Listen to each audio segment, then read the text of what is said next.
নমস্কার, আমার ইউটিউব চ্যানেলে সকল বন্ধুকে স্বাগত। আমি আজ চলে এসেছি বাঁকুড়া জেলার একটি অন্যতম গুরুত্বপূর্ণ যে পর্যটন কেন্দ্র, সেই মুকুটমণিপুর।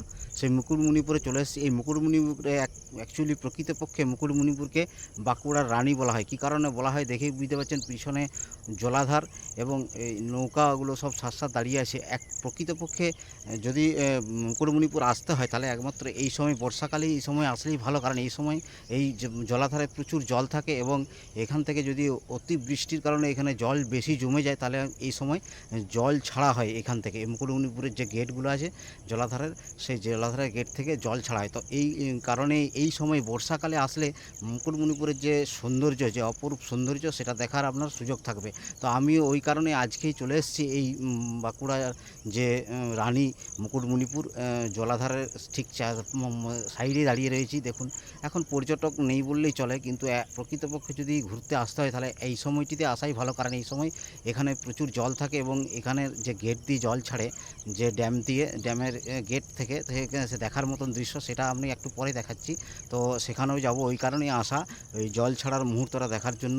তো এই আমি আজকে পুরো ভিডিওটি বানাচ্ছি মুকুটমণিপুরকে কেন্দ্র করে। তো আপনারা যদি আমার ভিডিওটি ভালো লেগে থাকে তাহলে অবশ্যই লাইক, শেয়ার এবং কমেন্ট করে দেবেন এবং অবশ্যই ভিডিওটি শেষ পর্যন্ত দেখবেন। এবং আমার চ্যানেলটিকে যদি সাবস্ক্রাইব করে না থাকেন তাহলে অবশ্যই সাবস্ক্রাইব করে দেবেন। তো সাবস্ক্রাইব করার জন্য আগাম ধন্যবাদ রইল। বাঁকুড়া জেলার যে কটি পর্যটন কেন্দ্র রয়েছে তার মধ্যে অন্যতম যে পর্যটন কেন্দ্রটি হলো সেটি হলো বাঁকুড়ার মুকুটমণিপুর ড্যাম, মুকুটমণিপুর জলাধার। তো এইটি বাঁকুড়া জেলার অন্যতম পর্যটন কেন্দ্র হিসাবে বাঁকুড়া শুধু নয়, পশ্চিমবঙ্গের পর্যটন মানচিত্রে স্থান করে নিয়েছে। এই মুকুটমণিপুর ড্যামকে এটাকে আমাদের বাঁকুড়ার রানী বলা হয়।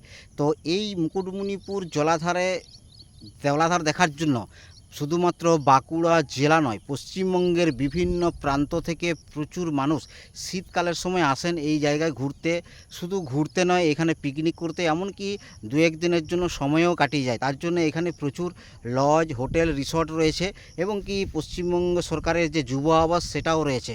তো এগুলো এখানে শীতকালের সময় এইসব হোটেল বা রিসর্টগুলোতে জায়গা পাওয়া খুব দুষ্কর হয়ে যায়, তাই আগের থেকে বুক করে এলে ভালো হয়।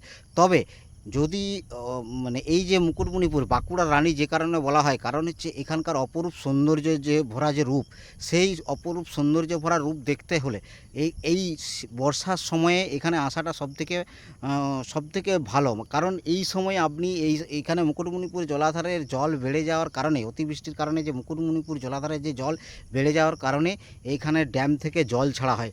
তো সেই দৃশ্য আপনাদেরকে পরে দেখাচ্ছি। তো সেটাও আমি মূলত ওই কারণেই আমার এই আজকের এইখানে আসা, এই মুকুটমণিপুর ড্যামে।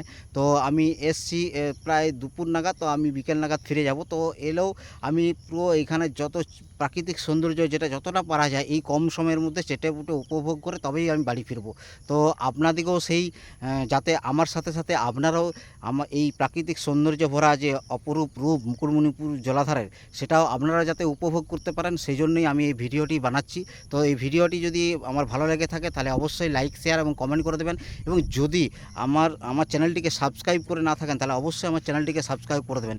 তো দেখলেন আমার এই যে অপরূপ রূপ যে মুকুটমণিপুর জলাধারে, সেটা দেখাচ্ছি এবং পরবর্তীকালে যে জল ছাড়ার যে দৃশ্য সেটাও আমাদেরকে দেখাবো আপনাদেরকে আমার এই ভিডিওতে পরবর্তী অংশে। তো সেই পুরো ভিডিওটি যদি ভালো লেগে থাকে তাহলে অবশ্যই লাইক, শেয়ার, কমেন্ট করে দেবেন। এবং আমার চ্যানেলটিকে যদি সাবস্ক্রাইব করে না থাকেন তাহলে অবশ্যই আপনাদের কাছে অনুরোধ, আমার চ্যানেলটিকে সাবস্ক্রাইব করে দেবেন। সাথে ও পাশে থাকার জন্য আগাম ধন্যবাদ। তো চলুন দেখে নিই সেই মুকুটমণিপুর ড্যাম এবং ড্যামের আশেপাশের যে প্রাকৃতিক সৌন্দর্য ভরার যে রূপ, সেই রূপের এই ভিডিওতে কিছু দৃশ্য দেখে নিন। দেখুন, মুকুটমণিপুর জলাধারে একটি অন্যতম আকর্ষণ হলো এই যে নৌকা বিহার। এই নৌকায় চেপে এই জলাধারের একটু ভিতর পর্যন্ত যাওয়া, ঘুরে আসা, এ তো নৌকা বিহার করা, এটা একটা মুকুটমণিপুর পর্যটন কেন্দ্রের একটি অন্যতম আকর্ষণ। তো এই সময় পর্যটকের সংখ্যা খুবই কম, তাই কারণে এরা নৌকাগুলো সব সার দিয়ে দাঁড়িয়ে আছে। কিন্তু শীতকালে অ্যাকচুয়ালি সেই সময় যখন এটা সিজন সেই সময় এখানে এই নৌকাগুলোতে চাপার জন্য মানে জায়গা পাওয়া দুষ্কর হয়ে পড়ে, কারণ এখানে প্রচুর পর্যটক আসেন, তারা তাদের প্রধান লক্ষ্য থাকে এই নৌকা বিহার করা। তো অনেকেই যারা এখানে ঘুরতে আসেন তারা এখানে নৌকা বিহার যদি না করেন তাহলে অবশ্যই এই মুকুটমণিপুর ঘোরাটা অসম্পূর্ণ থেকে যায়, তাই তারা এই নৌকা বিহার অবশ্যই করেন। তো এই সময় পর্যটক সংখ্যা নেই বললেই চলে, ওই কারণে দেখুন একদমই প্রায় নৌকাগুলো সার দিয়ে দাঁড়িয়ে রয়েছে, প্রতিটা নৌকা সব আলাদা আলাদা নাম আছে। তো কিন্তু শীতকালে এই নৌকাগুলোতে চাপার জন্য লোকের মানে যারা পর্যটক আসেন তারা হুড়োহুড়ি করেন এখানে চাপার জন্য। তো দেখতেই পাচ্ছেন সেই নৌকাগুলো সার দিয়ে দাঁড়িয়ে রয়েছে এখানে। আজকে এই মুকুটমণিপুর কী কারণে আসা সেটা দেখতেই পাচ্ছেন, পিছনে কী পরিমাণে জল ছড়েছে এই যে আমাদের মুকুটমণিপুর যে গেটগুলো দিয়ে। তো এই অতিবৃষ্টির কারণে যে প্রচুর পরিমাণ জল মুকুটমণিপুর জলাধারে বেড়ে যাওয়ার কারণে জল ছাড়তে বাধ্য হয় এখানকার কর্তৃপক্ষ। সেই দৃশ্য দেখতে পাচ্ছেন যে কী পরিমাণ জল ছাড়া হয়েছে, এটা দেখার জন্যই আজকে মূলত এখানে আসা। তো সেই জলাধারের যে জল ছাড়ার মুহূর্তটা আপনি দেখতেই পাচ্ছেন, কি অপরূপ সুন্দর যে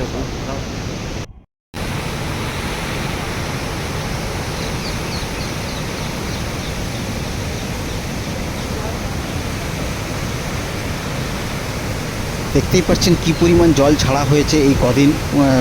বোধ হয় সোমবার রাত্রে থেকে এখানে জল ছাড়া শুরু হয়েছে। প্রচুর জল বেড়ে যাওয়ার কারণে জল ছাড়তে বাধ্য হয় প্রশাসন, এখানকার প্রশাসন। তো সেই জল ছাড়ার মুহূর্তটা আমরা দেখতেই পাচ্ছেন। এই জল ছাড়া এই মুহূর্তটি দেখার জন্য আজকে এখানে আসা, সেটা আপনাদেরকেও সেটা দেখিয়ে দিচ্ছি। দেখুন যদি সম্ভব হয় এই সময় এখানে আসতে পারেন এই জল ছাড়ার মুহূর্তটাকে উপভোগ করার জন্য। তো আপনি দেখতে থাকুন এই ভিডিওটি পুরো শেষ পর্যন্ত, পুরোটাই দেখুন, দেখলে আমার অবশ্যই ভালো লাগবে। মুকুটমণিপুর সম্বন্ধে মূলত এই ভিডিওটি বানানো। তো সেই মুকুটমণিপুর সম্বন্ধে জানতে হলে পুরো শেষ পর্যন্ত ভিডিওটি অবশ্যই দেখবেন। এখানে দেখতে পাচ্ছেন কী পরিমাণ জল বয়ে যাচ্ছে।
বর্তমানে আমি দাঁড়িয়ে রয়েছি মুকুটমণিপুর জলাধারের ঠিক পাড়ে, সেই পাড়েই দাঁড়িয়ে রয়েছে। এইখানে দাঁড়িয়ে আপনি অপরূপ সৌন্দর্যের রূপ দেখতেই পাচ্ছেন। মুকুটমণিপুর জলাধারে কী পরিমাণ জল বেড়েছে এখন। তো শীতকালে পিকনিকের সময় কিন্তু এই জলের পরিমাণটা অনেকটাই কমে যায়, ওই জন্য জল কম থাকার কারণে অনেক পর্যটক হতাশাগ্রস্ত হন। তো এখন কিন্তু যদি আপনি এখানে আসেন তাহলে কিন্তু জল প্রচুর দেখতে পাবেন। শুধু জল নয়, মুকুটমণিপুরে এই ধরে রাখা জলেই নয়, ছাড়া হয়েছে জল, সেই জলও আপনি দেখতে পাবেন। আর এই মুকুটমণিপুর শুধু জলাধার শুধু শুধু দেখার শুধুমাত্র জলাধার নয়, এই জলাধার ছাড়াও এই মুকুটমণিপুরে আরও বেশ কয়েকটি ঘোরার জায়গা রয়েছে। সেই কয়েকটি ঘোরার জায়গাগুলি হলো আপনার পরেশনাথ শিব মন্দির, পরেশনাথ কালী মন্দির, তারপরে আপনার ভিউ পয়েন্ট, তারপরে আপনার মুসাফিরানা পার্ক, তারপরে আছে আপনার ভিউ পয়েন্ট, এছাড়া আছে কংসাবতী ও কুমারী নদীর যে মিলনস্থল, সেই সব জায়গায় যদি আপনাকে যেতে হয় তো এই রাস্তা বরাবর যে ড্যামের পাড় বরাবর যে রাস্তা, সেই রাস্তা দিয়ে আপনাকে যেতে হবে। এদিকে সোজা আপনি যেতে পারেন। এই রাস্তা ব্যবহার করতে পারে একমাত্র যারা মোটর সাইকেল নিয়ে আসে বা সাইকেল নিয়ে আসে, তারা একমাত্র এই রাস্তা ব্যবহার করতে পারে। আর তাছাড়া যদি কেউ এখানে পারমিশন নেয় তবে হয়তো 4 চাকা গাড়ি ভেতরে ঢোকার জন্য পারমিশন দেয়, তাছাড়া এই ভেতরে ঢোকার কোনো পারমিশন দেওয়া হয় না। এছাড়া আপনি যদি এই জায়গা থেকে এইখানে চেক পয়েন্ট থেকে আপনি যদি ওই জায়গা পর্যন্ত যেতে চান, ওই জায়গাগুলো ঘুরতে চান, যেমন ধরুন Musafirana park, view point, Kangsabati ও কুমারী নদীর মিলনস্থল, পরেশনাথ শিব মন্দির, পরেশনাথ কালী মন্দির, এই সব জায়গাগুলো ঘুরতে হলে আপনি দেখবেন চেক পয়েন্টের কাছে ওইখানে দেখবেন টোটোগুলো দাঁড়িয়ে আছে। এখানে টোটো পরপর থাকে, আপনি তাদের সাথে তাদেরকে বুক করে, ওখানে টোটো বুক করার একটা অফিস রয়েছে, সেই টোটো রুমে ওইখানে অফিস রুমে বুক করে আপনি ওখানে আসা যাওয়ার জন্য বুক করতে পারেন। তো শুধুমাত্র এছাড়া আপনি যদি মোটর সাইকেল নিয়ে আসেন তবেই আপনি এই রাস্তা দিয়ে আপনি যেতে পারবেন। তাছাড়া এটা 4 চাকা গাড়ি নিয়ে এখানে ঢোকার কোনো পারমিশন নেই। ওখানে পারমিশন দিলে তবে তা এখানে ঢুকতে পারবেন। তো এই জায়গাগুলো আপনাকে অবশ্যই ঘুরতে যেতে হবে, সাথে নৌকা বিহার তো আছেই। তো আজকের আমার উদ্দেশ্য ছিল এই মুকুটমণিপুর জলাধারের যে জল ছাড়ার যে মুহূর্তটা, সেটা ক্যামেরাবন্দি বা ভিডিও করার জন্য, সেটা আমার সার্থক হয়েছে। তো আপনারা সেই ভিডিও দেখতেই পাচ্ছেন, তাতে সমস্ত কিছুই আমি দেখাবো। তো মূলত মুকুটমণিপুরকে নিয়েই আজকের এই ভিডিওটি বানানোর জন্যই আমি আজকে মুকুটমণিপুর এসেছি। রবিবার ছুটির দিন, দুপুরবেলা এসেছি, একটু পরে হয়তো ফিরে যাব, কারণ এখানে বিকেলের পরে আমাদের বাঁকুড়া যাওয়ার বাস থাকে না, তাই আমি আজকে একটু পরেই ফিরে যাব। তো আমার ভিডিওটি যদি শেষ পর্যন্ত দেখেন এবং ভালো লেগে থাকে তাহলে অবশ্যই লাইক, শেয়ার এবং কমেন্ট করে দেবেন। তবে কয়েকটা জিনিস এখানে বলে দিই, এই মুকুটমণিপুর এলে যে কটি জিনিস না করলে আপনি হয়তো আপনার মুকুটমণিপুর ঘোরাটা অসম্পূর্ণ থেকে যাবে। যেমন ধরুন এখানে এই যে নৌকা বিহার, এখানে নৌকাগুলো দাঁড়িয়ে আছে।